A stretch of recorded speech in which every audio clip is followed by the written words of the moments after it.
Tonight's species can be found throughout Florida. They're long, mean, and have a mouth full of razor teeth. So if you're not fishing with wire or a stinger rig, you're most likely not going to catch a kingfish. This is the Florida Insider Fishing Report.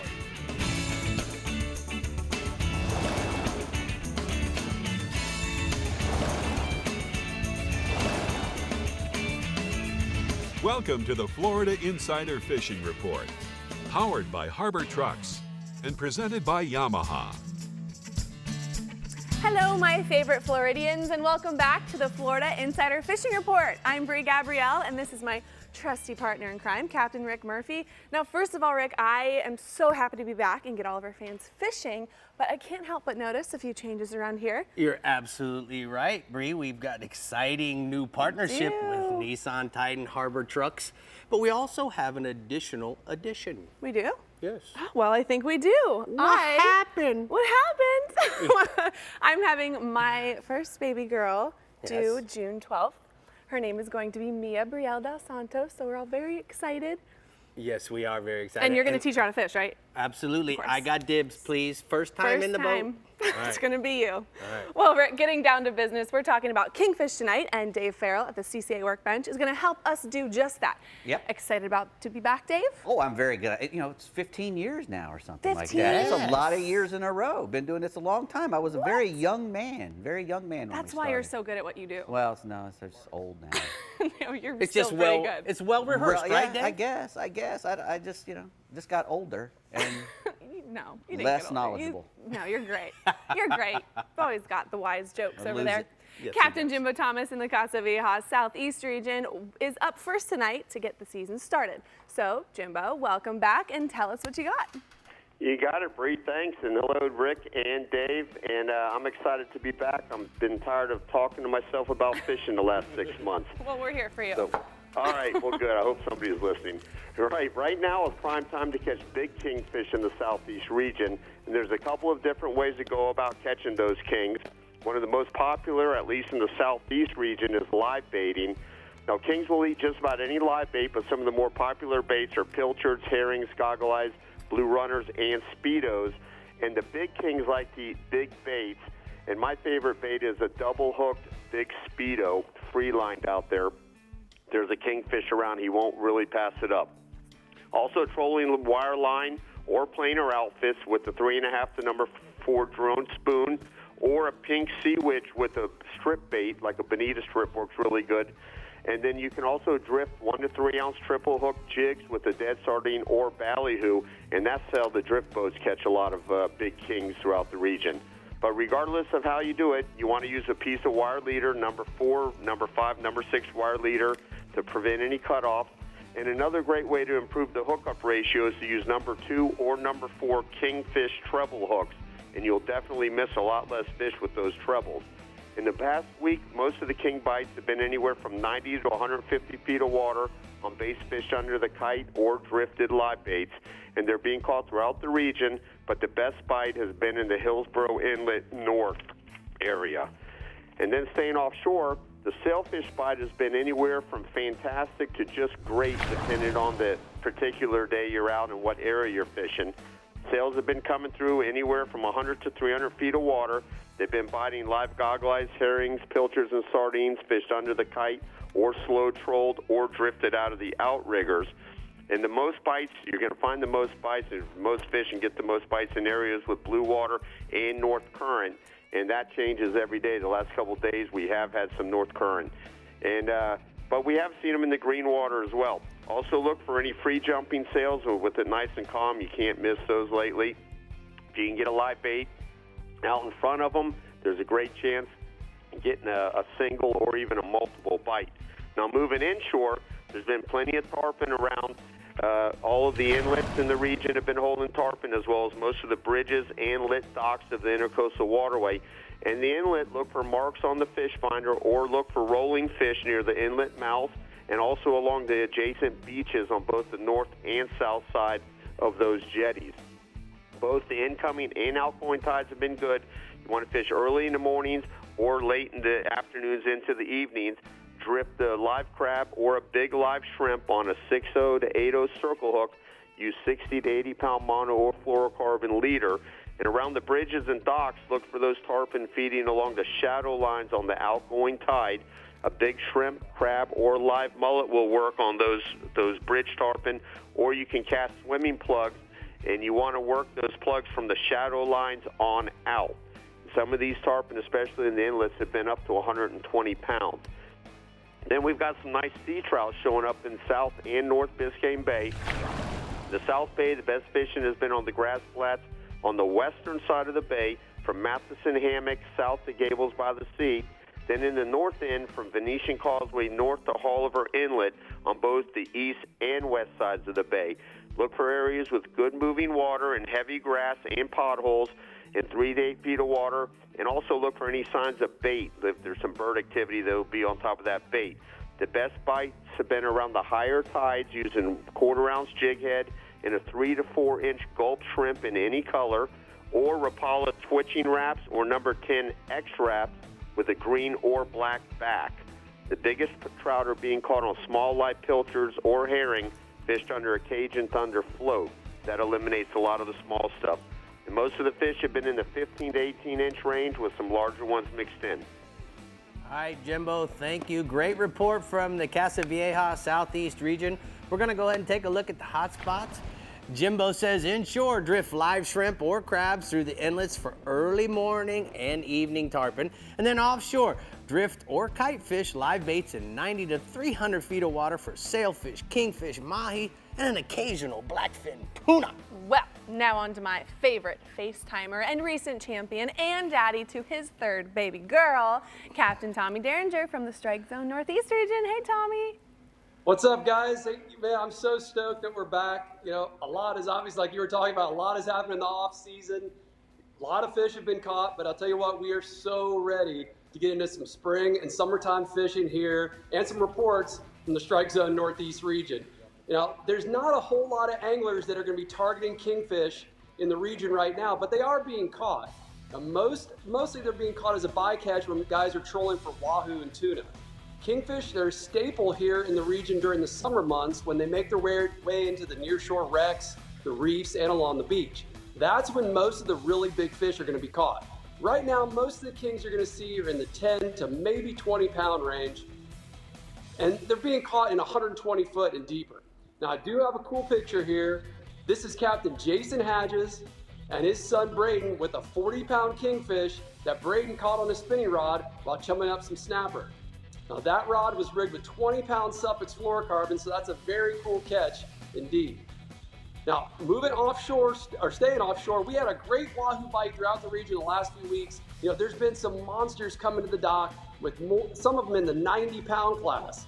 Now, most of the fish are being caught in the 130 to 150 foot depths while trolling over structure, especially that structure holding bait. Now, a lot of those wahoo are being caught by high-speed trolling, but I spoke with Captain Jason Hadges, who's been doing really well. He's going just a little bit slower, and he's going to troll some ballyhoo. Captain Jason's just trolling from spot to spot on bottom structure that's holding that bait I was talking about. Now, I've got another picture here. This is Captain Bo Hall and one of his crew, Joe Van Thron, with a nice wahoo they caught out of Jacksonville aboard the Mayport Princess while they were on anchor using a live bonita.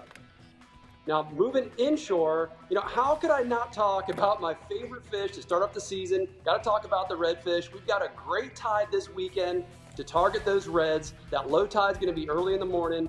And, you know, just like me, those redfish, they're going to be excited to see things warming up. They've been chewing really good the last couple of weeks. You know, in a lot of areas, they're still schooled up. I've seen some big schools from Pine Island all the way down to Palm Coast. They're schooled up on the bigger flats, just off the edges of the ICW, as well as the flats down near Pellicer Creek. Now, low tide's been the best time to locate those schooled up fish, especially when we've had some fairly calm winds like earlier in the week, where you can see them waking around and feeding. Now, I've been catching them on plastic paddle tails in white, or with a live shrimp or a mud minnow on a jig head. Now, the reds are still schooled up in Jacksonville as well, but some of the guys have been doing better in the creek holes or the bends in those creeks north of Sisters Creek Boat Ramp. The last of the outgoing tide using a gulp shrimp or a live shrimp or minnow on a quarter-ounce jig head has been the way to go. Now, there's also been some big bull reds around in the Mayport area in Jacksonville, but that's only going to get better in the coming weeks, so I'll keep you updated with that as we go along. And I've got another picture. My buddy Brad Brittenson sent me this picture of his son Ollie with one heck of a nice redfish he caught in St. Augustine using a jig and a shrimp. Now, also inshore, we've had some great trout fishing, just like Jimbo. I've had more than few good trout reports this week. I spoke to Captain Chris Herrera from PalmCoastFishing.com. He tells me they've been catching quite a few slot trout in Palm Coast and that southern end of St. Augustine. Quite a few of those fish are in the 18-plus inch range. Now, Captain Chris, he's casting a free line live shrimp up current and just letting it drift back in some of those small creeks that are leading into the flats south of Matanzas Inlet. Now, I also spoke to Captain Buzz Brannon from NortheastFloridaAngling.com, and he tells me he's been finding trout in the 18 to 20 inch range in the Cabbage Creek and Pablo Creek areas in Ponte Vedra as well. Captain Buzz is fishing the last of the incoming and the first outgoing tide using a 1/4 ounce jig with a live mud minnow. Now he's slowly dragging that minnow on the bottom of the creek holes that are about 8 foot and deeper. Buzz says with that high tide being the afternoon this weekend, the trout are going to be nice and warm and they're going to be looking to chew. Now this is definitely coming up on my favorite time of year to toss a skitter walk for some big trout. So I'm really looking forward to that over the next couple of months. Hey, Tommy, I want to ask you something. Speaking of your favorite fish, obviously the redfish, a few weeks back, man, you opened up a can of whoopa, on the boys in the IFA in the IFA redfish tournament. Tell us about that. How'd that go? Yeah, well, first I got to thank my partner, Captain Gibb from the Angry Seas, but you know what? The boat allowed us to win that tournament. I got a new boat for this season. This year, it's the Pathfinder 23 HPS. We ran almost 60 miles, got to the fish. We floated in about 1 foot of water. We were able to sight fish them. We caught those big reds. It was a really fun time, and we're really proud of that win. Congrats. Hey, we're proud for you. Good job, bub. Proud. It's a win for a fiffer. We're proud parents. That's right. All right, Tommy, good job. We're going to see you next week. Thanks. Good representing on the Strike Zone Northeast region, and we'll talk to you soon. We're going to go ahead and take a look at Tommy's hot spots. Tommy says that offshore wahoos and blackfin tunas in 130 to 150 feet range, and then troll around the structure holding bait. And then inshore redfish and trout on the last of the outgoing tide in the creek bends and the holes in bigger creeks in St. Augustine like Robinson, Casacola, and Strokes Creek. Our people are doing so good. Yeah, man. We're so proud. All right, we're just getting started here on the Florida Insider Fishing Report, and coming up next, we're heading over to the Central West region and checking in with Dave at the CCA workbench for rigs and techniques. What tips do you have for catching them kings, Dave? You got to go. You have to go first. Oh, well, that's and a good if you one. go, you'll catch some. Then you find those kingfish guys out there, those commercial boys, you'll really get them. Wow, you're full of good stuff. That's what I do, is I go looking for those fellas. You just got to go. Get out there. They're doing it for money. Okay, Dave, we'll They're be gonna right catch back with all of his info. The Florida Insider Fishing Report is brought to you by Harbor Trucks. Visit harbortrucks.com. Yamaha. Reliability starts here. Contender Boats. Always in the game. SiriusXM Marine. Weather, fishing info, and channel surfing. Daiquiri Deck. Sarasota's favorite place to meet. And Seasucker. Get pumped. Harbor Trucks features the largest selection of new and pre-owned trucks in the country, an on-site towing and test course, and a team of truck specialists. Come line up every make and model in one location and find the truck of your dreams, or we'll build it custom for you. Harbor Trucks, hassle-free buying, and low, low, low prices. Check us out now at harbortrucks.com, or 2 miles off I-75 in Port Charlotte, Florida. Meet the water's lightest 25 horsepower four-stroke, the all-new Yamaha F25, the new standard 25 horsepower portable four-strokes. At just 126 pounds, it's got the best power-to-weight ratio of any 25 horsepower four-stroke on the water. With performance that bests the previous Yamaha F25 and features like Yamaha's VTS for precise trolling speeds, batteryless EFI, built-in resting pads, and carry handles, it's the perfect portable power for small boats.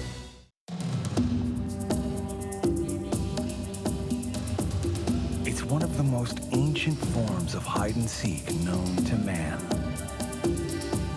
And nobody knows how to play the fishing game better than the backcountry guides and offshore captains of the Florida Keys and Key West. Ready or not, here we come.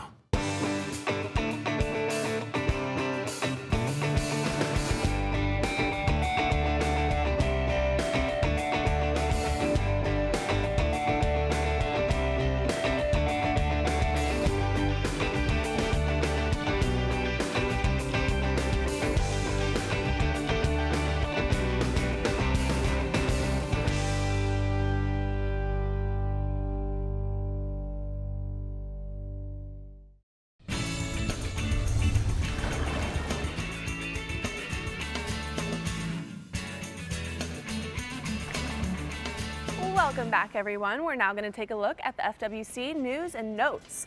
April 7th, there's a kids fishing clinic in Weeki Wachee in Spring Hill.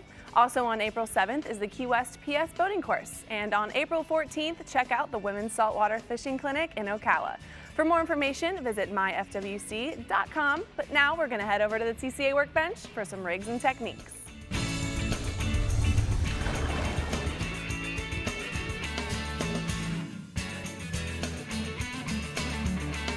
Well, Dave, we've got lots of new partners this Yes, year. sir. And guess what? Academy Sports and Outdoors is now the official sponsor of all the rigs and techniques here at the CCA workbench. That's good, because that's where I buy a lot of this stuff. I know. I But do. guess what? I'm really excited about having all of this stuff. Well, So tell me. we're talking about Kingfish, right? And Yes, sir. you know, the great thing about Kingfish, he's one of the first fish that we usually catch when we start venturing offshore, you know, because they're from the beach all the way out to blue water, you can catch a kingfish. So, you know, during the summertime, the big kingfish move up on the beach, but during the wintertime, they're all out there in 110 feet of water out on the reefs and stuff, and they can be anywhere from 5 to 20 pounds out there when they're little schooly guys. But those great big ones, you know, they like to come up on the beach around those schools of pogies or whatever bait fish you have in your area. If you find that bait, you'll be around the kingfish. And it's the same way with, you know, if you get out there and you can't find them, like I said, I was joking earlier, you know, if you look for those commercial kingfish boats, they're not hard to spot. They're small boats with usually have a low deck on them and a little low roof, and there's a guy standing out there doing this.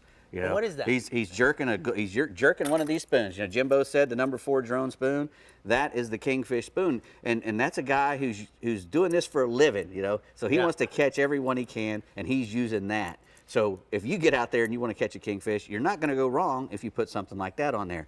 Now, obviously, you're going to have to put it on wire because, you know, king mackerel is a mackerel fish. You know, he's got sharp teeth, and he makes his living by when he comes up on a bait, he just swims right through it at speed. They're really fast fish. You know, they got that beautiful tail. They're long, and they can move through the water. And what they do is they beeline on one bait and they just swim right through it. And what they do is they try to take the tail off and then come back around and get the head.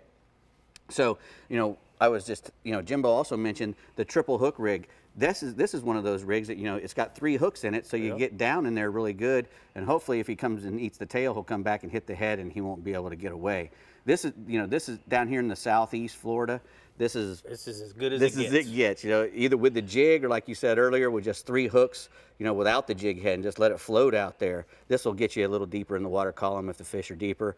But if you just want to let one float out there on 3 hooks rigged just that way, it's going to be hard to beat. Or live bait. You hook the last hook in the fish's face, a sardine or a live ballyhoo or any live bait. And then what ends up happening is the 3 hooks lay against its body as it heads down. And so when that kingfish comes up and bites it, like you said, guess what? One of those hooks is gotcha.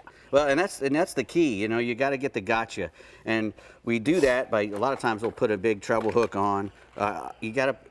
I'm always thinking about wahoos too, so I'm using a 4X treble hook and like number 7 or 8 wire, a minimum for my treble, because if I get a stinger on there, I don't want to have a number 4 and a big wahoo come up, because a 60-pound wahoo can bite through number 4 wire. It's rare, but if they get that thing right there in the trick of their jaw, they can come off. And now, if you don't want to go the bait route, if you don't want to take care of baits, I like to use a lot of bait. But even if I have 4 baits out, I always have one of these plugs out, either a nice Rapala trolling lipped plug or one of these Cairn swimmers, you know, like the old Boone's Cairn swimmer. That's a Yozuri style.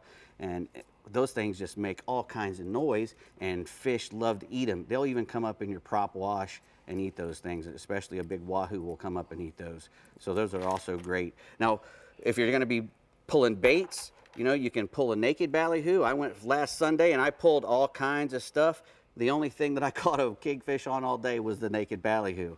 But, you know, we always dress them up usually. We always have a lot of dark color stuff out there, black and purples. This is got a long shank hook on it to try to keep the bait further back. And plus I've got a stinger on it too. Right. So this is for a big ballyhoo. This would be one of my big wahoo things that I run on a shotgun way back and try to pick up that guy who's hanging way back in the back. If you want to, you can also use cable. You know, a lot of guys catch big wahoos and kingfish on high-speed lures like this, running them on cable. If you've got to go 20 miles out in the morning, you can run a wide range at 12 knots and still get kingfish and wahoo bites on the wide range with cable.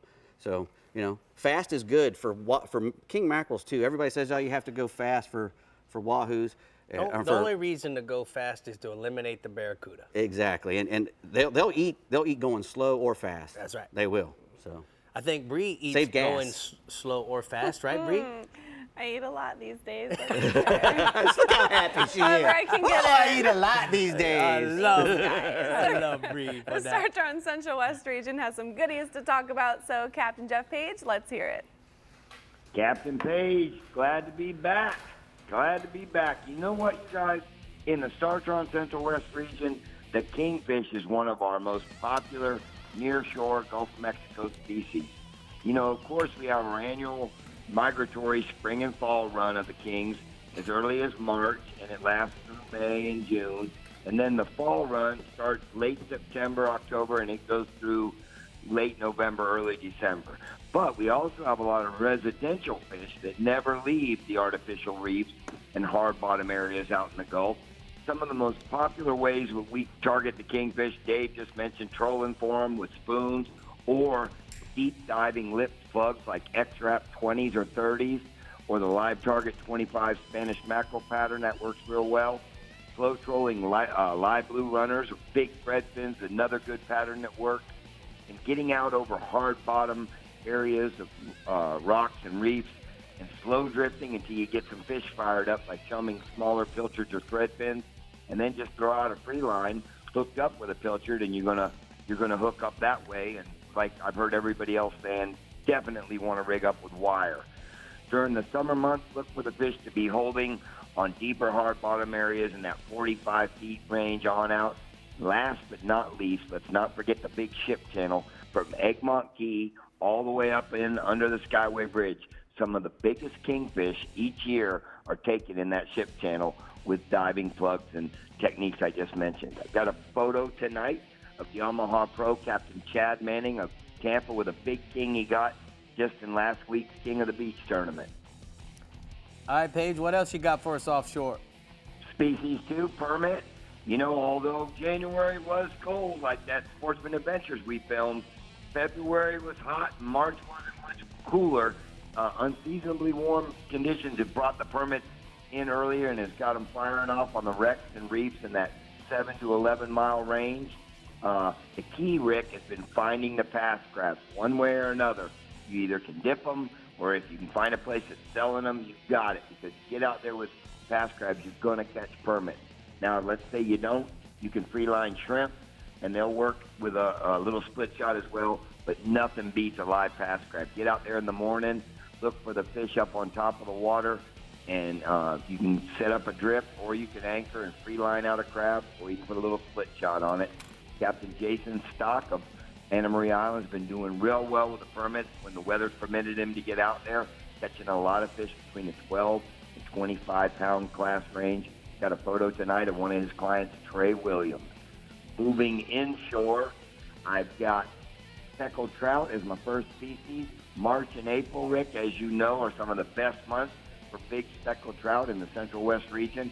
This year is pretty much right on cue with fish in the 22 to 26-inch range scattered throughout the region.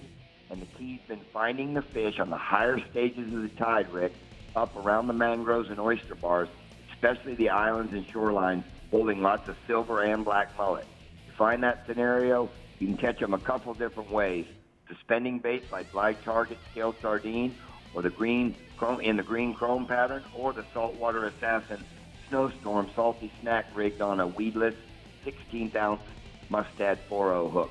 You can also free line live pilchards in any of the sand holes around the oyster bars, and you're going to have good success. Down south, Bull and Turtle Bay have been good areas, any of the small islands, and then to the north, the Spoil Islands in Palmasola and Terracea Bay. Got a trout photo of a lady angler, Brooks, from Arkansas with a nice trout she got with me last week. Last species, snook.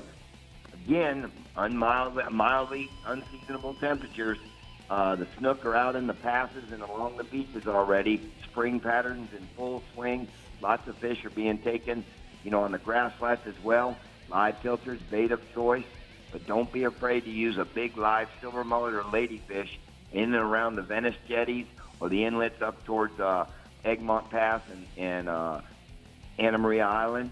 Surface plugs like the bone pattern super spook or the chrome bone skitter walk work real well. And the saltwater assassin 4-inch sea shad in the violet moon rigged on a quarter ounce jig head works real good. I've got a last photo tonight. Father Josh and his son Zach and Gabe with a nice snook they got with me a couple days ago. All right, Captain Page, thank you so much. Great report. We're going to go ahead and take a look at the daiquiri deck hotspots from the Central West region. Offshore, decent hogfish bite over hard bottom areas 5 to 7 miles off of Anna Maria. Use live shrimp on a 1/4 or a 3/8 ounce jig head. And then inshore, big speckled trout taking surface plugs on the afternoon high tides. Tight to the mangroves and oyster bars north of Sarasota Bay is where they could be found. Bree? Okay, Rick, CCA Florida Star, which begins Memorial Day weekend, offering over $500,000 in prizes and scholarships, is a catch photo competition with new divisions, new prizes, and more ways to win a GMC truck or boat package for both inshore and offshore. And yes, since we are talking about Kingfish, there's a non-tagged Kingfish division, which has prizes to win a golf cart as the first place prize. So get registered today at www.ccafloridastar.com. Well, we're just getting started on the Florida Insider Fishing Report and for your weekend fishing adventure. So stay tuned for the East and Northwest regions, and we'll be saying hi to a special guest, our new sponsor, Harbor Trucks. We'll be right back on the Florida Insider Fishing Report. And don't forget to visit our website, like us on Facebook, follow us on Twitter, watch us on YouTube, and view and tag us on Instagram. How about that? How about it? The Florida Insider Fishing Report is brought to you by Power Pole, Swift, Silent, Secure, Bass Assassin, and Saltwater Assassin. The best lures, period. Blue Water Outriggers, everything for your outdoor adventures. The American Fishing Tackle Company. Any fish, any water, since 1958. Costa Sunglasses. See what's out there. And Casa Vieja Lodge. 5-star angling in beautiful Guatemala. I'm Captain Rick Murphy, and I'm a life member of CCA. Why am I so involved with CCA, you ask? Because I want our fisheries to be in better shape for my kids and their kids. CCA is working to ensure the future of recreational fisheries and the rights of recreational anglers. The future of fishing starts today with you. How do you want to leave things with your kids? If you're like me, you'll want to make the right choice and go to joinccaflorida.com right now. As close as you're going to get to a sure thing for catching billfish is Guatemala. They're here, man. This has been a 20-year run, buddy. These things haven't left. There's no cycle.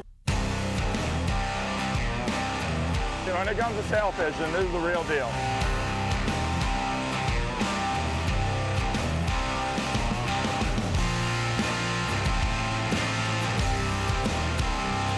The amount of sailfish here is ridiculous. Harbor Trucks features the largest selection of new and pre-owned trucks in the country, an on-site towing and test course, and a team of truck specialists. Come line up every make and model in one location and find the truck of your dreams, or we'll build it custom for you. Harbor Trucks, hassle-free buying, and low, low, low prices. Check us out now at harbortrucks.com or 2 miles off I-75 in Port Charlotte, Florida. Welcome back to the Florida Insider Fishing Report. And as you can see, we have the owner, operator of Harbor Trucks, as well as Harbor Nissan. You know, Chris, you have really committed, and you're very committed to the outdoors. So why don't you tell our viewers about our commitment that we've got going on here as a title sponsor? Well, it's 3 years, Rick, and we're really proud to be associated with the show. From myself, my family, and all the employees at Harbor Trucks and Harbor Nissan. We're very excited. We've been following you for a long time. So first and foremost, we want to thank you for that opportunity. And Harbor Trucks is a division of Harbor Nissan. We're big into trucks. We love trucks. We're passionate about it. And the reason we developed Harbor Trucks is because Nissan was not really that well associated with trucks. Right. Now they came out with a new Titan diesel, which a couple of years ago, which really put us on the map. But we took Harbor Trucks to get us on the map on the used side as well. So we know we sell new Nissan trucks, but we also sell a lot of pre-owned trucks, Chevys, Fords, Dodges, and people travel all across the country to buy trucks. They know what they want. So when you stock the right stuff and you sell them at the right prices and have a nice hassle-free process, they'll travel for a good truck. And that's what we're all about. You know what else you guys are all about? You do some customizing that I've never seen before, and you take a lot of pride in that. Why don't you tell us a little? Well, it's a lot of fun to take a truck that someone buys, and people name their trucks. They're so passionate about it. Exactly. So to take that truck that they're so passionate about and make it really more towards their needs and wants, and also what they want to drive. They're in it a lot of time. They drive a lot back and forth to work, to their truck, whatever they're doing with it, travel trailers. So they want to have it to fit their needs and wants, and that's it can be lifted, lowered, more horsepower, interior. Wheels are really a big part. Wheels are just a lot of wheels out there, so people really like to choose a nice wheel that'll fit what they're doing. If they're going off-road, big off-road package, so whatever fits their needs, we can do it for them. You know, sometimes buying a vehicle is painful, but not at your guys. We know. Well, I'm a third-generation car dealer, so we know the business. We know what people don't like about it, and that's why we developed the hassle-free buying system. So we have truck specialists. Our prices are already pretty much set. So there's not the back and forth that people hate to do. So you find the truck you like, we've got the price already set. All we have to do is value your trade if you have one, put together a finance package, buy some additional products, maybe extended warranty, a key package, something of that sort, and we make it nice and easy. And like I said, people have traveled all the way from Arizona to buy new and used trucks from us. So that's a long way to come to buy a truck. All right, now we have something really exciting to announce right now. Oh, that's for sure. So we're so excited about the new Titan XD Cummins diesel truck that we're going to be giving one away. To one of our viewers? One of our viewers. At the end of the season? Well, at the end of the year, December 31st, you're going to take a button, you're going to push the button with all the entries in that big bucket, and we'll have one winner of a brand new 2018 Nissan XD Titan diesel. And no need to buy anything, guys. Nope. You can simply go to harbortrucks.com and register for that contest. You can do it right now. They're sitting there waiting for you. They can show you how to register for that. Well, we're waiting for you. Thank you so much. Bree. That's exciting. How about that? Fans get excited. Let's You're get gonna signed win a up. Nissan truck. Well, Chris, we're really excited to have you on board, and we're excited to have you as a sponsor and loving the outdoors just as much as we do. Okay, let's have a chat with our East Region captain, Mike Holliday. Welcome back, Mike. Back at you, Bree +1. How are you feeling? Feeling great. Me too. Springtime's here, and that the spring run of king mackerel's kicking into gear. There's fish traveling the reef in 100 feet of water or less, moving south between Fort Pierce and Hope Sound. What's not to love? There's been good kingfish action off the offshore bar from the 12A buoy all the way to the offshore bar, and that school's sort of a mixture of big fish and small fish. And then there's a school off of the 6 Mile Reef off Stewart, and then there's a school off of Loran Tower Ledge off Hope Sound. Those are mostly small fish, and if you're looking for that big fish bite, they're down south off Palm Beach and Boynton Inlets in between the two, in 120 feet of water on out to about 160 feet. You can target these fish with live or dead Spanish sardines, blue runners, thread fins, even mullet on a number 4 wire stinger rig with a number 4 or number 2 2X strong VMC treble hook. You can troll double hook ballyhoo or mullet or even rig ribbon fish and do well. Average kingfish is going to be 8 to 15 pounds. There's fish over 35, even over 40 pounds in the mix down south. I got a photo. That's William Miller with a big kingfish he caught. He got that fish in 70 feet of water off Fort Pierce last week, and that fish ate a frozen sardine on a Palm Beach triple hook rig. Now, on the days that are calm enough to bottom fish, the mangrove snapper bite has really been off the chain. I was talking to Captain Jonathan Earhart of Chaos Fishing Adventures in Stewart. He's been limiting out on mangrove snapper to 8 pounds on just about every trip. The bite's been in 70 to 90 feet of water, mostly on the natural reefs, and they've been using sardines and cigar minnows for bait. Now, that bite's, working its way north all the way up to Bethel Shoals, but the best stuff seems to be on the reef south of Fort Pierce, particularly at night. The fish are schooling up. They're ready for the first spawn of the season, so rig up a 30-pound tackle, 40-pound fluorocarbon leader, and a 3.0 VMC circle hook. Average mangrove snapper is going to be 1 to 3 pounds. There's fish all the way up to 12 pounds in that mix. All right, let's go inshore, bub. Well, we're in a consistent warming trend again. That's got the snook chewing pretty well, particularly in the afternoons and at night. A lot of the fish are focused on shrimp, but we're starting to see some mullet trickle in around the bridges after dark. That means places like the Lake Worth Bridge, the A1A Bridge in Jupiter, the Roosevelt Bridge in Stewart, the Jensen Beach Causeway, and the North Bridge up in Fort Pierce. All those places are starting to see the first of their spring snook bites. On the bridges, you can fish a live shrimp on a jig head, or you can free line a live mullet or cast swimming plugs down the shadow lines. On the windy nights, go with a 2-ounce red-tail hawk jig or a Bass Assassin Alabama rig. Put those 5-inch shads in the Papa Smurf color on it, throw it up on the pilings, and try and hang on when the fish bites. On the dock, pinfish, pilchards, and topwater plugs are going to get the bites. Average snook is 26 to 29 inches. I got a photo there. That's Hunter Glassrun. He caught that slot snook from a dock in the St. Lucie River, and that fish ate a live mullet. Now, if you're looking for lots of action, you'll find it from bluefish in a bunch of different areas, like the Sailfish Point Flats and J.C. Park in the Indian River, also off Hell's Gate in the St. Lucie River. There's also a bunch of fish on the beach, down off Palm Beach, as well as good concentrations off Hope Sound and Bob Graham Beach to the north. Target them with spoons, swimming plugs, topwater plugs. If you want to go to cut bait, a chunk of mullet or ladyfish will work really well.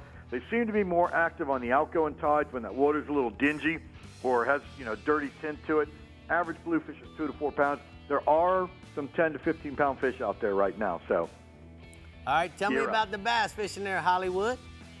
Well, the water temperatures are in the 70s on Lake Okeechobee. That's got the bass feeding throughout the day on the north end of the lake. The key is to find clean water. If you're on the lake at dawn, watch for birds diving on the juvenile shad in areas around Kings Bar and around Harney Pond. Those are the school fish, so you can throw topwater plugs in a shad or bone color, or you can throw a white spinnerbait at them. But even better right now is the live shiner bite, which is averaging 35 to 50 bass a morning, and there's some really, really big fish in that mix. I was talking to Captain Mike Schoen of OkeechobeeBassFishing.com. He was saying he and his son Nate had 5 fish over 9 pounds this week and a lot of 4 to 7 pounders in the mix. And Schoen said the real key was to use the biggest wild shiner you can get, the 10 to 12 inch shiners. That'll keep the smaller fish from getting to the bait first, so you can get some bigger fish. So it's springtime in Florida. Lake Okeechobee is heating up, and so is the fishing. All right, thank you so much, Mike. We're going to go ahead and take a look at the Atlas Jack Plate hotspots from the East region. Mike says inshore snook in Fort Pierce Inlet on the outgoing tide use live pilchard, pinfish, or a sand perch on the bottom with a 4-ounce weight. And then offshore, dolphin, kingfish, and sailfish in 130 to 240 feet of water off of Palm Beach use live goggle eyes or pilchards on a kite. All right, Rick, let's go over to the Flagler Construction Equipment Northwest region with Captain Jeff Hageman. The Hagster's back. What's up, Hag? It's good to be back. It is good to be back. Oh, kingfishing right now is just kicking off in my region. That water temperature's just getting right. The spring and the fall months is really in that 68 to 75 degree water temperature is what you need for the kingfish. Right now, all around the artificial reefs and wrecks, the hard bottom, and even in the shipping channel is another great place in my region to catch kingfish. One thing you want to look for is a lot of bait. The more bait you can find, the more kingfish are going to be there feeding on those baits. That's also a factor in finding them. So the better the bait school, the better the kingfish are usually going to be in the area. Blue runners, threadfin herrings, scaled sardines, and Spanish sardines are all great for kingfish. These baits can be rigged on number 3 to number 7 haywire, with or without a stinger rig, depending if you're getting short strikes. If you're getting short strikes, go ahead and put that stinger rig off the back and slow troll these over those areas I was just talking about. Another great way to catch them is fast trolling with Magnum Rapalas or king spoons. And then once you've found them, you can either keep doing that or anchor up tight to the structure you're fishing or the hard bottom you're fishing. Put out a chum bag and a lot of chum. I mean, a lot of chum. Start throwing some live baits back behind the boat. Cut up some live baits, throw them behind the boat. If you can get that oil in the water and that smell in the water, you're going to pull those fish into the back of the boat with plenty of action right now. We got a lot of those schoolie fish that average anywhere from 6 to 15 pounds, but there's still plenty of those smoker-sized kings out there that are averaging anywhere from 25 to 45 pounds. All right, what else? Go ahead. Staying offshore. Hog fishing's gotten real popular in my region. We don't have a lot of spear fishermen up here, so we don't have a lot of pressure on them, and catching them on hook and lines become real popular in the southern half of my region. The big thing with hog fishing, most of the fish are going to be caught at 40 to 50 foot of water. And when you're looking for hogfish, finding the right bottom's key. You either want that rock, sandy bottom, or sea fans with hard bottom, or rock ledges, or a combo of all three of those. But you need some sand in there because they really like to be around that sand. So a combination of those three will work. But if you've got rocks and sand, that's a good place to start looking. Next, your bait, fresh squid or fresh shrimp, knocker rig with either a 2-aught or a 4-aught VMC circle hook, 20 to 30 pound fluorocarbon leader, and just enough lead to get to the bottom. Remember also to let those smaller females go. They're a transester sex, so they'll actually change sexes and they'll turn into males. So those bigger males is what you want to keep. Let those smaller females go, and it'll keep that species pretty healthy. And I've got a photo here of Sonny Glover with a nice West Coast hogfish. It's a nice one. All right, Bub, let's go inshore. Inshore, Captain John Lane of Captain JB Charters out of Apalachicola Bay reports a good redfish bite right now around the passes and deeper ledges and holes at the end of the incoming tide and the beginning of the outgoing tide. He's using a fresh or live shrimp on a 2 to 3-aught circle hook with 20 to 30 pound fluorocarbon leader. And right now he says the fish are averaging anywhere from 25 to 45 inches, so he's got some big redfish right there. Moving south in the region, Captain Jimbo Keith, the saltwater assassin fishing charters in Cedar Key, reports the redfish have been kind of hit or miss right now around the islands, and they've been really scattered out. But once you find one, there's probably going to be a few more with them, so keep at it in that area. Moving a little more further south, down towards Crystal River, Captain Mario Costello of Tall Tailor Charters out of Plantation Key on Crystal River reports a good redfish bite right now on the mangrove shorelines from Crystal River to Homosassa. He's targeting them in the middle of the tide where the current's the strongest. He's using a live shrimp or pinfish on a 3-aught, 4-aught circle hook, and most of the fish in his area are averaging anywhere from 24 to 30 inches. And I've got a couple photos there of Captain James Keith and Captain John Lane of some nice redfish. Those are nice ones there, Bub. I like it. I like it. All right, let's talk about some trouts. We got some trout fishing. Captain Jimbo Keith, also from Saltwater Assassin Fishing Charters out of Cedar Key, reports the trout bites really good right now. They seem to be biting best on that incoming tide on the edges of the flats. He's fishing right now in 3 to 5 feet of water. He's using a B52 sounder cork with a Saltwater Assassin sea shad tail in either Green Moon or Stinky Pinky, and that's been working best for him.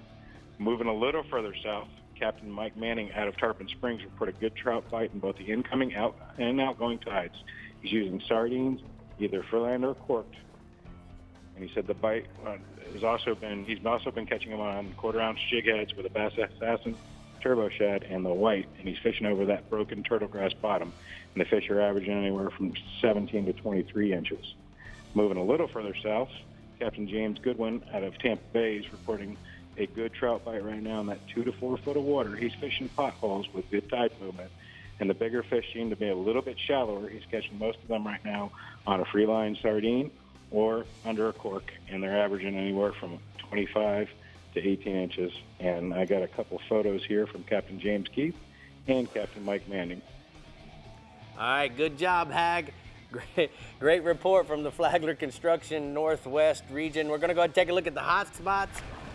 He said inshore trout on both the incoming and the outgoing tide. Any turtle grass flat with good water flow, use shrimp or small pinfish under a cork or a white turbo shad.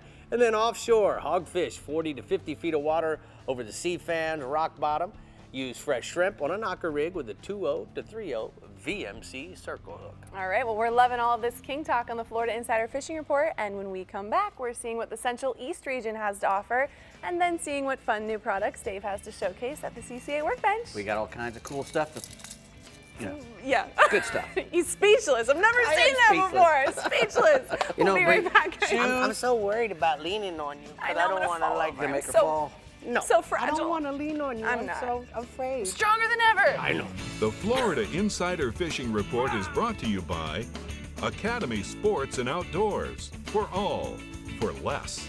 The Florida Keys and Key West. Come as you are. FWC, the Florida Fish and Wildlife Conservation Commission. Soft Science, Supreme Comfort Footwear. Real Legends, exclusively at Bell's. And Maverick Boat Group, makers of premium boat brands Maverick, Hughes, and Pathfinder. Yamaha's 4.2-liter V6 offshore four-strokes. For those that like their V6 lighter, faster, and stronger.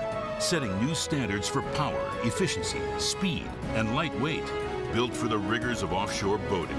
Packed with Yamaha's legendary reliability. And now Yamaha's 4.2-liter V6 four-strokes offer a choice between digital or mechanical controls to match your rigging preference. Yamaha. Reliability starts here.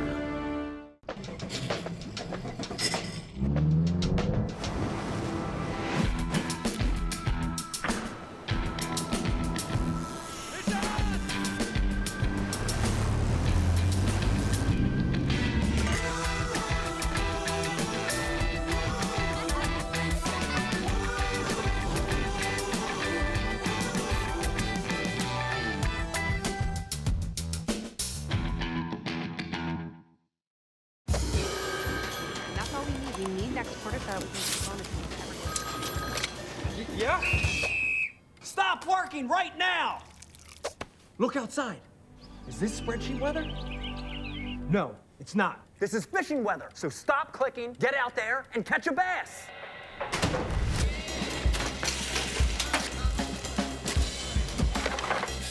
Stop what you're doing and start fishing Rapala ripstop. This is Academy Sports and Outdoors.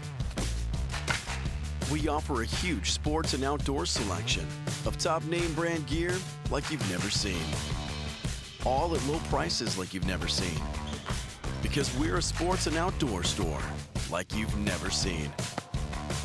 Stop by today and see our great selection for yourself. Academy Sports and Outdoors. For all, for less.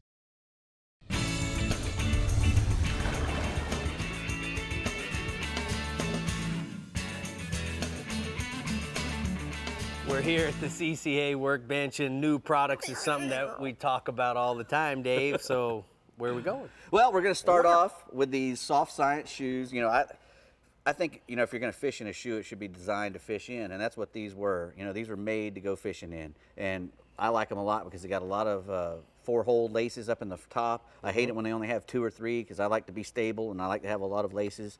And these things are incredibly light. They're made out of the Trilon, which is, you know, an incredibly light, very soft stuff that will, you know, very non-skid, non-marking, breathable. They also this have also helps drain and dry. Exactly. They also have all these PVC around the places where you need the strength, and the insole comes out, and you know, very soft.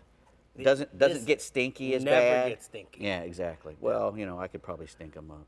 Well, let's test that. Let's test that. We'll make sure we get but you those are the all Fin, the colors. the Fin 3.0s from Soft Science. Really cool looking. They're a lot cooler looking too. And you know, listen, you want a pair of Soft Science? Just go to softscience.com. Tell them Rick and Dave sent you from the workbench. Yeah. Okay. You get you a special discount. Yes, they will. All right. All right. This is the new Pixor EXPT40 from Akuma. Nice little spinning reel. It's got the torsion control armor in it, which is this really cool fiber inside, a carbon fiber that makes everything lock in real tight. It doesn't allow for any motion in there. Really rigid, 2.5 times lighter and 1.5 times stronger than steel. You know, really good, and it won't corrode at all. It's got a cyclonic flow rotor in it, as they call that, where it's got a lot of air, so that nothing, if any water gets in there, it dries real quick. It won't corrode as bad. It's got the heavy-duty bail wire, which, you know, I'm a big fanatic about, because, you know, you're throwing spinning rods in the back of the truck or in the boat, the bails always get messed up. This won't bend. That won't bend. You got a nice big fat one. Slow oscillation for improved lay of the line. You can actually put extra drag washers in there to make the line lay high or low. I don't know if they're drag washers, but little washers you can put in there to make your line lay at the top or the bottom if you want to load it in whichever way. And it's got 8-ball bearings, 7+1, 10 ounces, 5-to-1 retrieve. It gets in 30 inches of line per turn of the handle, so you can smoke stuff in. Yeah, really cool. All right, Dave, what about Akuma these EXT. pliers? Well, these are from Gerber. These are the Magni plier, and they're made out of forged T6 aluminum. They're tough as nails. They look like an alien or something made out of a spacecraft. Really nice. They got carbide cutters on them that are replaceable and reversible. You can actually reverse them first, and then after that second one goes out, you can replace them. The jaws are replaceable. Comes with a nice thumb lock on it. If you're going to get it locked down on something, you can lock it.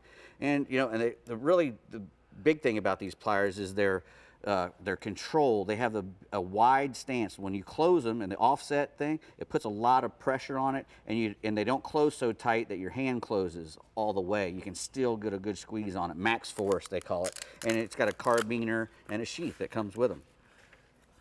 Next, we have some AFTCO Blue Fever Solmar gloves.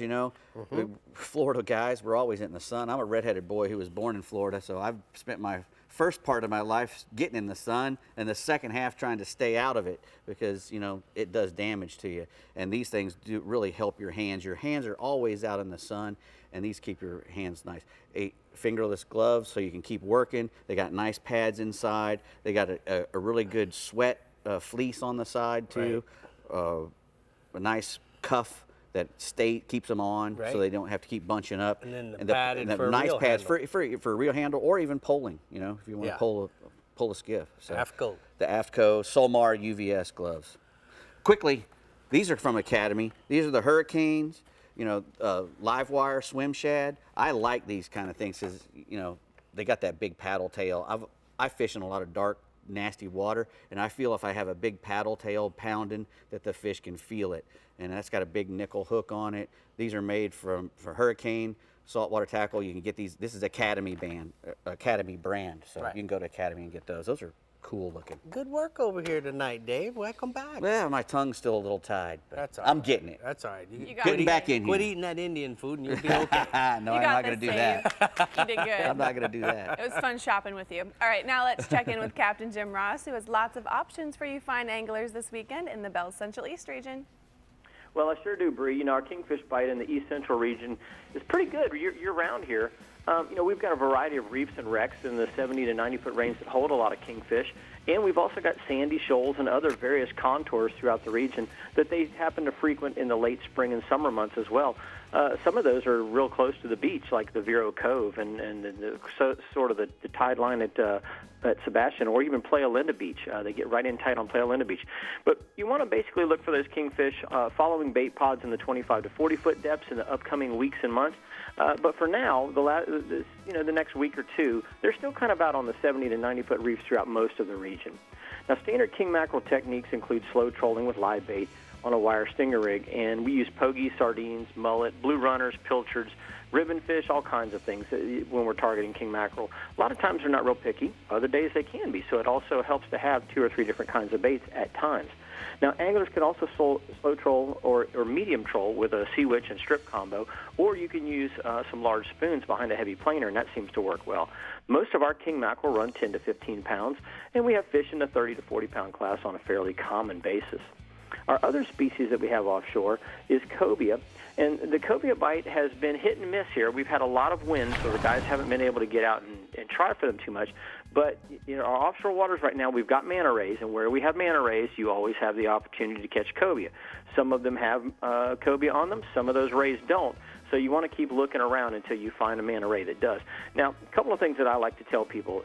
Try to throw a shallow diving plug like the Rapala Longcast or a Williamson Surface Pro and get the cobia to come away from the ray before you actually try to throw a jig at it. Now, a jig is a very, very popular lure, but if you hook the ray, guess what? 2 things immediately happen. 1, the ray's going to dive and take all the cobia with him. And 2, you just lost your $5 or $6 jig because you got to break it off on the ray. Neither of these are good. So basically, don't throw jigs at rays, guys and gals. They don't want the extra piercings, and you want to catch the cobia that are off of them. So pull them away first and then throw the jig at the cobia. Swinging inshore, guys, we've got a really good pompano bite the last couple of days along the beach. The surf is kind of laid down just a little bit, and the pompano have started to bite really well.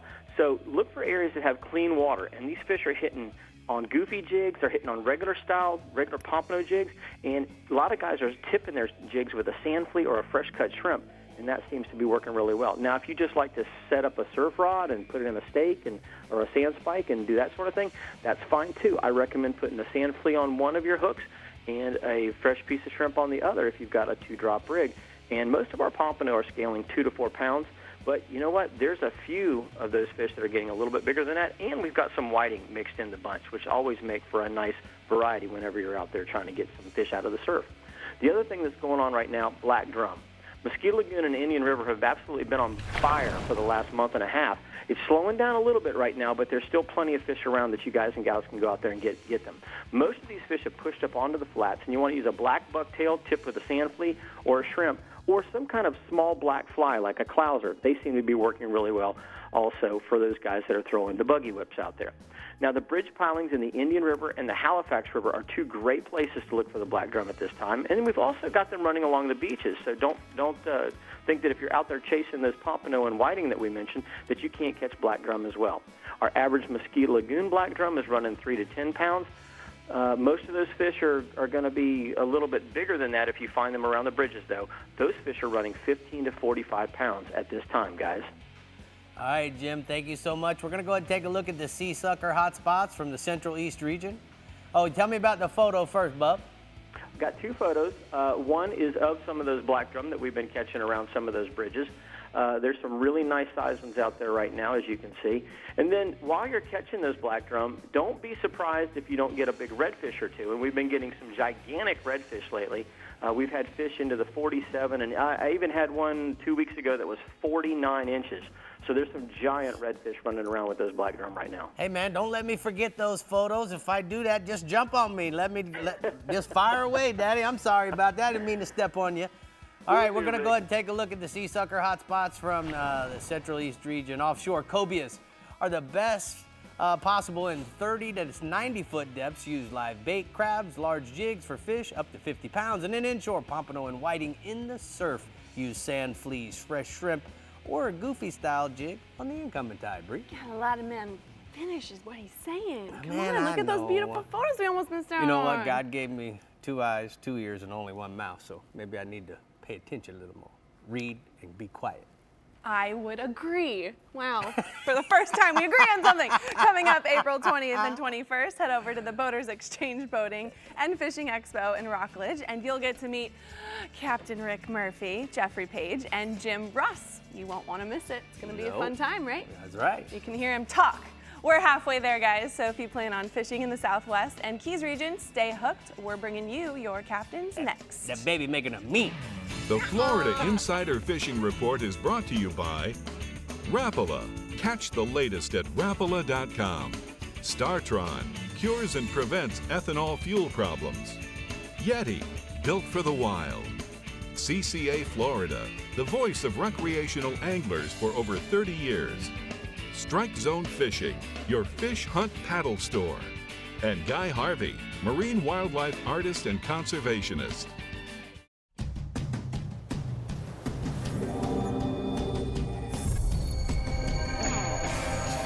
Real Legends Performance Clothing. Everything you need to be comfortable on the water all day long. Keeps you cool, dry, and protected from the sun. Durable performance technology at an unbeatable value. Shop anytime or go to reallegends.com to find a Bell store near you. Harbor Trucks features the largest selection of new and pre-owned trucks in the country, an on-site towing and test course, and a team of truck specialists. Come line up every make and model in one location and find the truck of your dreams, or we'll build it custom for you. Harbor Trucks, hassle-free buying, and low, low, low prices. Check us out now at harbortrucks.com or 2 miles off I-75 in Port Charlotte, Florida.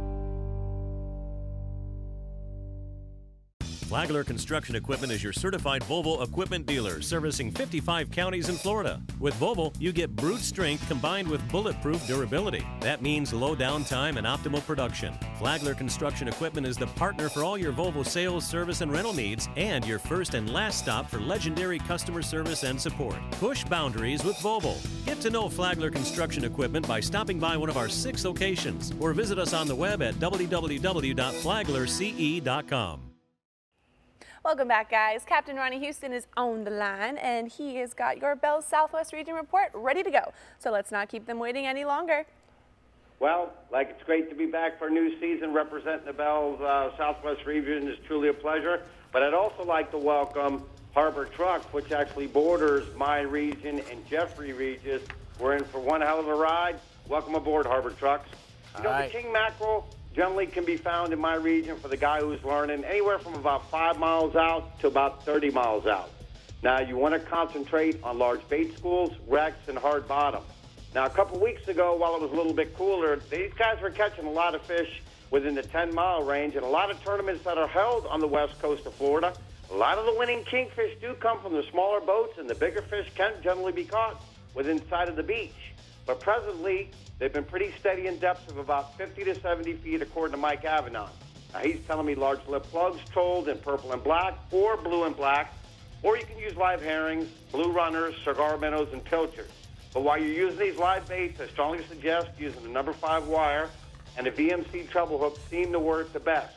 But when you're in some schools of smaller fish, simple lures like white bucktails and silver spoons will also work as well. Also suggested have a small trace of wire.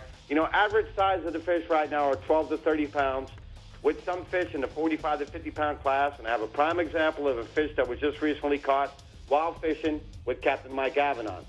Now, still on the offshore side, we're going to talk about a different type of species, the African pompano.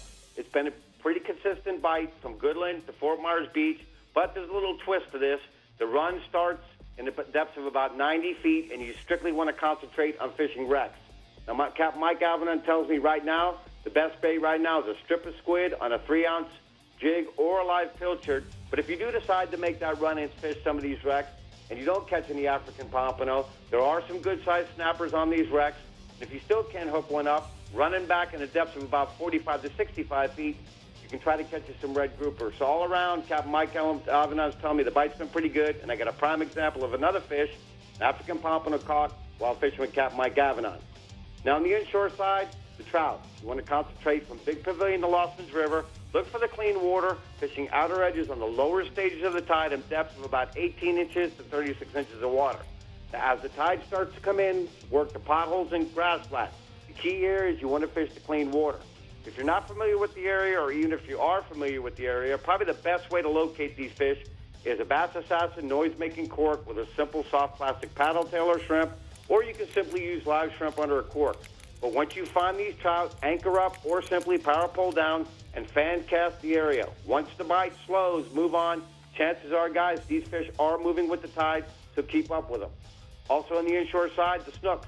With this full moon that's just passing, nighttime from Cape Coral to Punta Gorda, fishing intercoastal docks and seawalls. Tide really hasn't made a difference as long as you have good moving water. Live shrimp has been the best bet at night. The smaller the shrimp seems to be the better, but also artificial shrimp and root beer glow has really been effective, or simply tandem rig some white or yellow bucktails, 1/8 ounce to 1/4 ounce. If you're going to tandem rig the bucktails, this bite works well in the shadow lines with current or the points of the seawalls with good coming current. But also, Captain Steve on the Misbehaving has been telling me that fishing out of Naples, he says there's a good bite on the incoming tide on the near shore wrecks, and he's telling me using live pilchards or catching the snook, and he's caught some snook up to 40 inches. Pleasure being back. Going to do my best this year to keep the working man informed of the bite that's going on the southwest coast of Florida. So, Ronnie, we're going to all be together, you and myself and Dave and Danny Latham from your region. We're going to be at Harbor Trucks or Harbor Nissan on the 19th. What can the people expect to hear from you that night? Well, I'll probably talk about what's going on down in the southern end. I'll tell you what, you couldn't have a better captain up in the northern end of the region than Danny Latham. You're going to have your input, being that you fish up there with Jeffrey Page. Plus, we have a tournament up there the week before, so we're going to find out who's the champ the week before. We can also mention that, too. But a lot of information to be given with the new sponsor that's aboard. Should be a great time. Don't miss out. Looking forward to it, Ronnie. Thank you so much. We're going to go ahead and take a look at the Southwest hotspots. Offshore red groupers, Fort Myers Beach to Stump Pass. Fish hard bottom in 55 to 70 feet of water using cut squid, herring, and sardines. And then inshore redfish, Coon Key to Indian Key in the last half of the incoming tide and the first half of the outgoing tide at the outer Gulf Islands using silver spoons and black and silver walk the dog lures. Well, Rick, you ruined the surprise. Oh, I did. Yeah, I'm I was going to sorry. tell them about the Harbor Well, Nissan tell in 'em. Port Charlotte. Well, just go ahead. Well, you already did, but No, I you're didn't. going to be there, and Danny Latham's going to be there, Captain Jeff Page. You won't want to miss it. Here's all the information right there, and you're going to be talking about good stuff. Right? Absolutely. We're going to be Houston. doing seminars. It starts at 4:30, Bree, goes till 8 o'clock. Dave's going to talk about fishing offshore in the West Coast. Maybe That'll be it's a some treat. ballyhoo rigging. He's pretty good at that if you didn't know. I can see that. I All can right. see that. It's going to be a fun time. All right, the Keys are always a fun place to fish, and Captain Randy Tao always has us dialed in. So, Randy, tell everyone what's going on down there. Hey, good evening, fish fans. You know, when we talk about kingfish throughout the Keys, we've got them on both sides, the Atlantic side and also the Bay side or the Gulf side. And depending on where you're fishing, you're going to fish a little bit different. And right now, with these late cold fronts we've had, the kingfish up off Islamorada and Key Largo has been pretty consistent. Now, most of the fish that are being caught are on live bait, and cigar minnows, pilchards, speedos, those are some really good baits to slow troll or put up in your kite, and anywhere from the edge of the reef out to about 150 feet, and certainly around any structure. Any of those deep wrecks right now have some real nice kingfish on them. And as you work down the line, Marathon's got some nice kingfish and structure as well. And then you get down toward Key West, and that's a different ball game because they have a lot of these wrecks out in the Gulf of Mexico where some of the bigger kingfish will be caught out there, 30, 40-pounders, 50-pounders. And again, they use a little bit different bait, like a blue runner is one of their favorite baits, and the pilchards definitely come in handy to get those bigger fish to bite. Now, guys like Captain Chris Trossett, he's one of the best down there at light tackle kingfishing, and these guys can take you out into the Gulf of Mexico. You can fly fish for them, you can catch them on artificial, and you're doing it in fairly shallow water, sometimes 15 to 25 feet. So it's a little bit different than the oceanside fish that you're going to be a lot deeper, and it's a sight to see.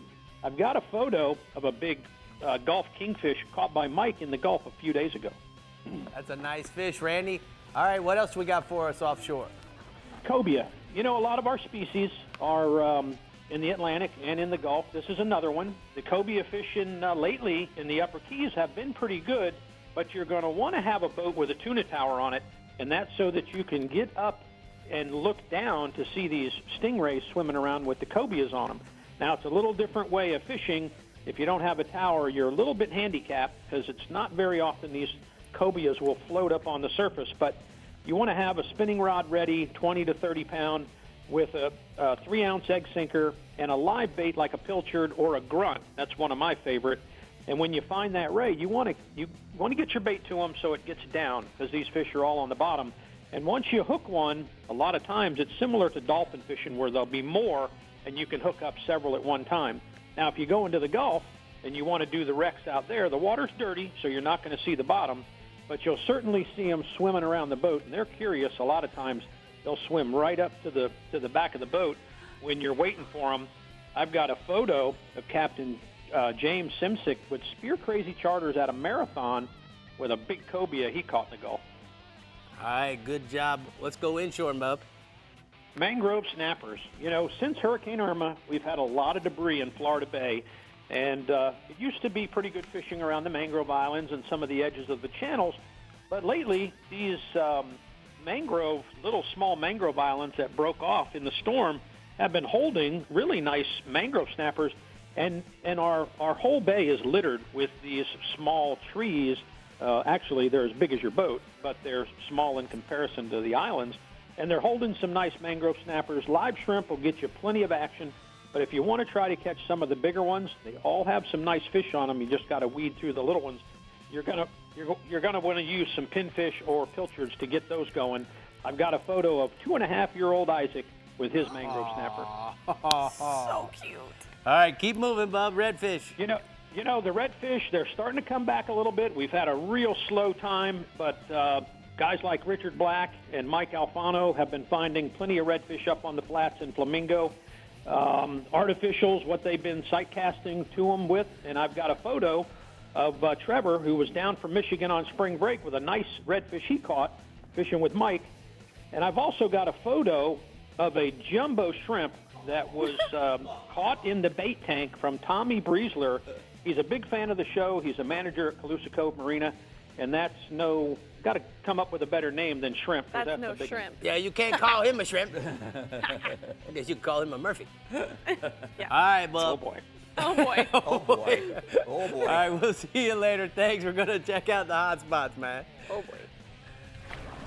He says inshore mangrove snappers fish around the tree stumps in Florida Bay with pinfish and pilchards for the best results. We never really talk about fishing around the tree stumps.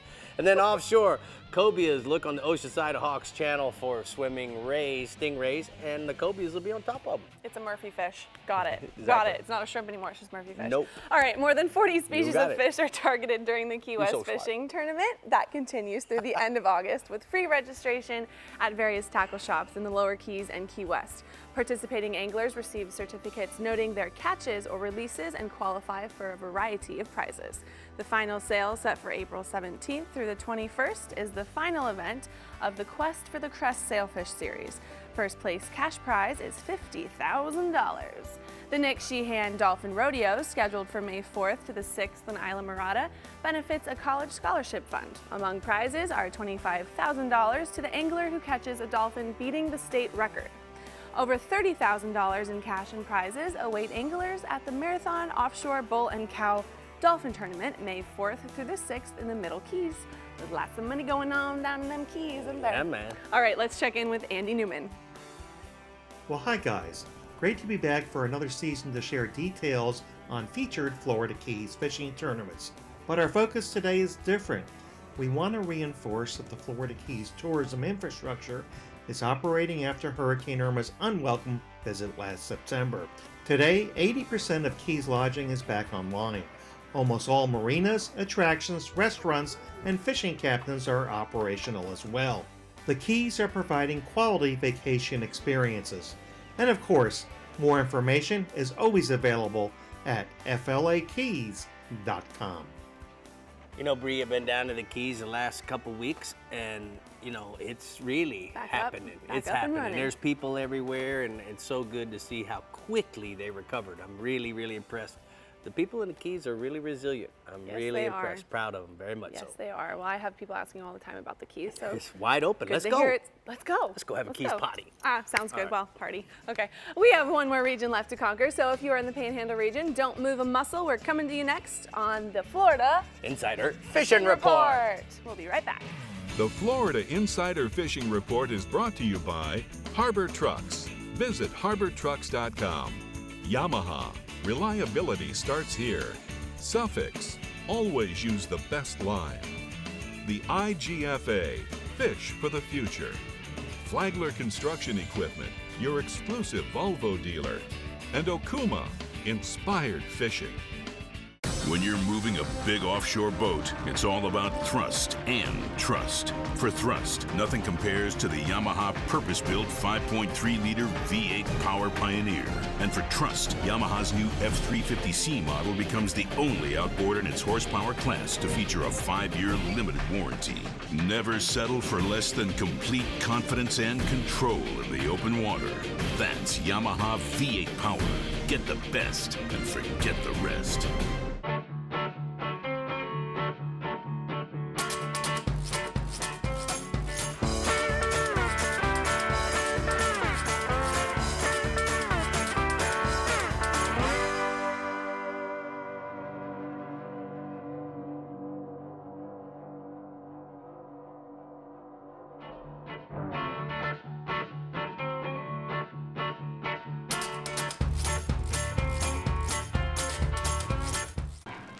Remember the glory days of gasoline? it's just not made the same anymore. Kick your gas into gear with StarTron. Pump up the performance in all of your engines. Cure the problems of ethanol with the power of enzymes. And maximize your mileage every time you drive. Kickstart your engines with StarTron. Harbor Trucks features the largest selection of new and pre-owned trucks in the country, an on-site towing and test course, and a team of truck specialists. Come line up every make and model in one location and find the truck of your dreams, or we'll build it custom for you. Harbor Trucks, hassle-free buying, and low, low, low prices. Check us out now at harbortrucks.com or 2 miles off I-75 in Port Charlotte, Florida.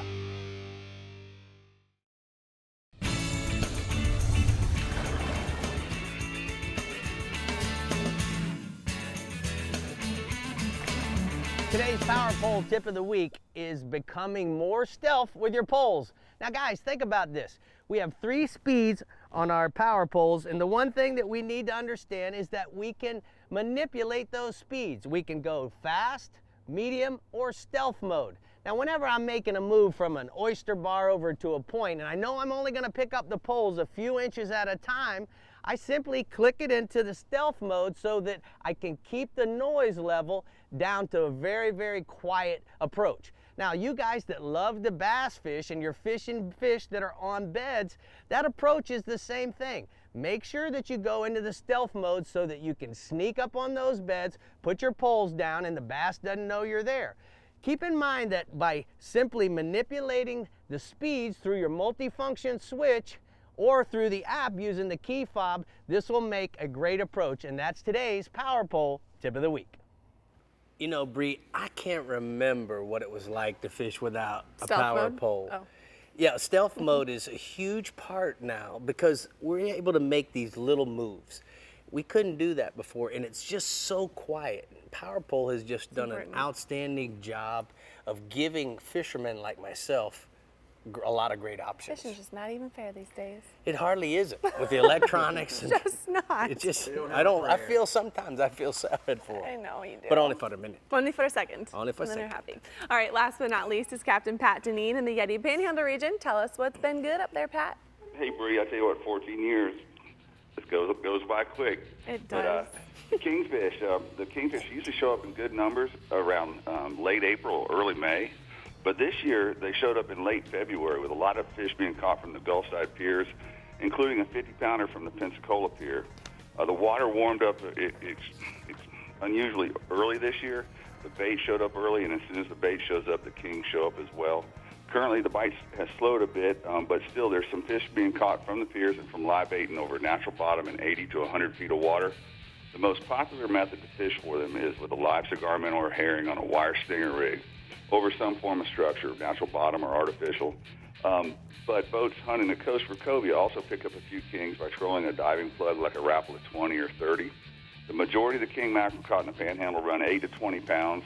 But just this week, Monday, Captain Rusty Gilbert on the Mary Lou out of Destin caught a 51-pounder. So there are some much bigger fish around. He also caught a pretty good rack of mid-sized fish. And then staying offshore, the triggerfish are one of the best eaten fish caught on offshore structure. And after a lengthy closure, I think 2 years, fishing for them has become really good right now. You're going to find them on natural and man-made structure, with the best fish being caught in 80 to 120 feet of water out in the federal waters. Use a 2-hook chicken rig baited with cut squid or fish. For their size, triggerfish have a pretty small mouth, so a smaller hook is going to definitely catch more fish. And they're also pretty aggressive, so as you're dropping your bait down, you want to stay tight with your lead, or they'll strip your bait and you won't even feel the bite. You'll just come up with clean hooks. Fillet them and save the throat. There's some really good meat there as well. A legal trigger is going to run about 3.5 pounds, but they run up to and over 8 pounds. And then moving inshore, the Spanish have moved into the entire Panhandle fishery. You're going to find them along the coast, in the inlets, and well up into the bays. You can catch them trolling or casting, and you don't need a boat. Every morning, anglers on the Shalimar Bridge here in Fort Walton have been catching plenty of them using a bubble rig and a straw. And over in St. Andrews State Park is also the jetties, and that little point there is also a real popular area for shorebound Spanish anglers. And I spoke with Captain Kyle Pitt over in Panama City, and they've been getting plenty of Spanish by trolling a double Clark spoon rig behind a small trolling lead. And over in Pensacola, I spoke with Captain Wes Rozier, and he's been putting his anglers on Spanish casting a chug bug. Regardless of where you are in the Panhandle, Spanish should be on your radar right now.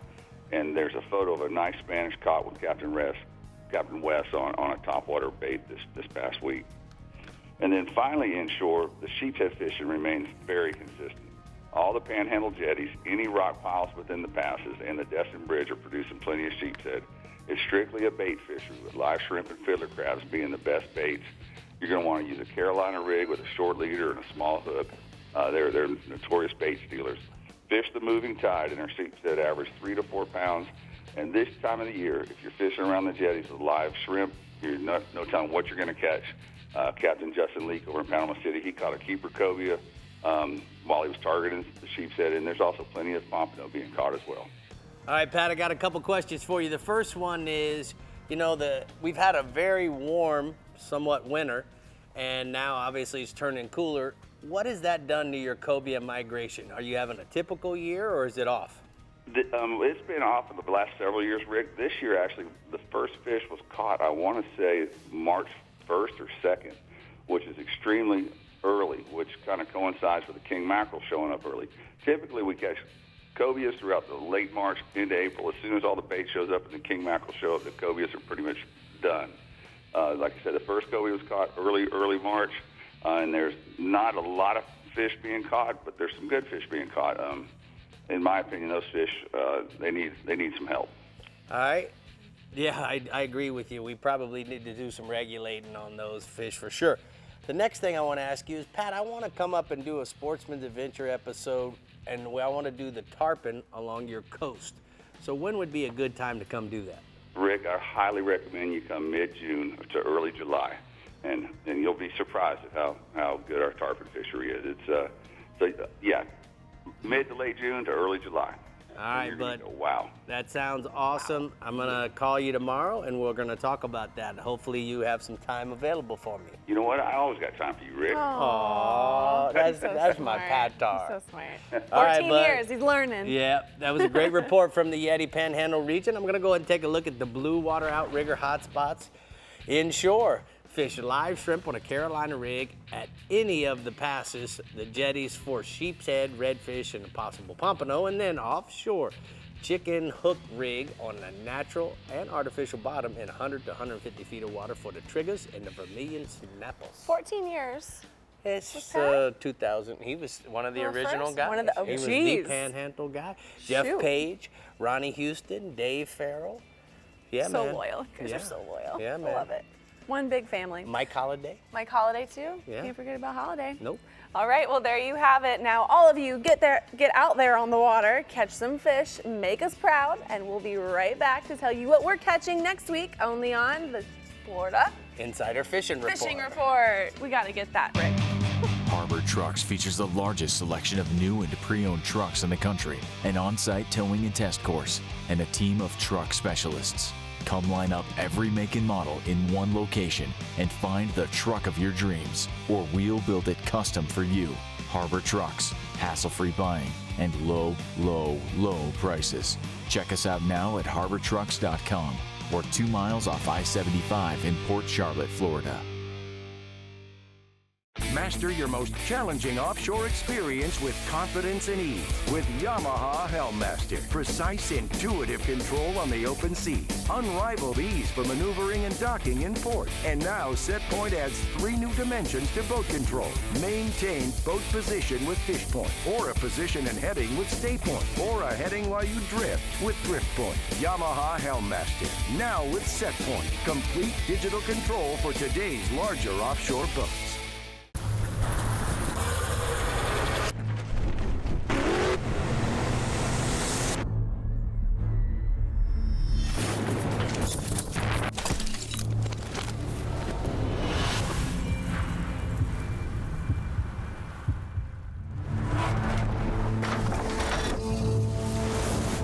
Paid to put fish in the boat, you don't mess around with the thing that puts fish in the boat. Always use the best line. Thanks for tuning in to the Florida Insider Fishing Report. Be sure to like us on Facebook and follow us on Twitter and Instagram to keep up with our captains, contests, and appearances. You never have to miss a show. You can find full episodes, special segments, and updated fishing reports from your region right on our homepage. Just head to FloridaInsiderFishingReport.com for everything you need to know to stay hooked up. All right, next week, make sure to tune in because we are talking cobia, which is Dave's favorite fish. Favorite fish, exactly. Why is that, Dave? Well, because he's tasty. And he's close all right, to shore. guys. We're going to be talking about all that next week. Thanks for joining us.